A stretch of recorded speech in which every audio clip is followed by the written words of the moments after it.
is a responsibility that comes with investing. Investing means you're basically going to put your money somewhere else or with somebody else.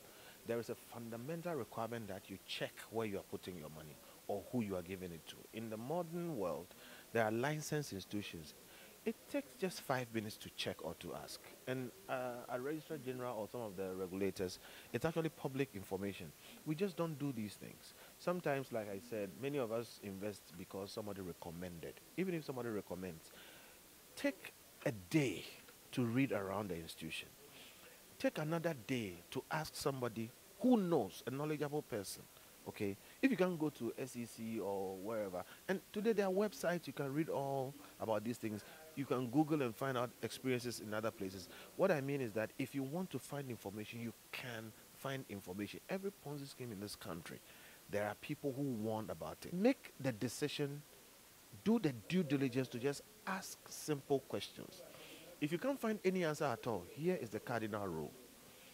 If the returns you are getting are more than the treasury bill rate, it is not the right investment. Check what the treasury bill rate is. The treasury bill rate is the most secure rate and is the highest you can find that is safe.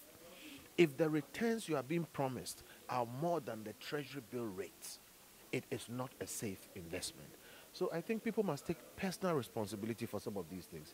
Because like I said here, no government owes you anything if you put your money in an illegal scheme and you lose it. And soon we'll see people who are involved in these things being prosecuted for real because of the systemic, and collateral economic effects. So we should all take a bit of responsibility for these things. The regulator is not acting fast enough. So in some of the recent schemes that have gotten into trouble, they started in the previous government. And what the regulator, I think, should do, because it has the power, is to force those institutions to confirm, okay? And I say it carefully because you don't want a situation where regulators are stopping people from innovating. But whilst they are going on with their business, in the very early stages, you force them to explain why or how their business fits into a proper structure. And if they can't do that, the least you can do is put out sufficient public information to protect people. We've urged the regulators to be faster, okay, and to be, a bit more proactive in trying to protect people from the effects of these, schemes which tend, to have collateral effects. Also because many of our people are illiterate and semi-literate.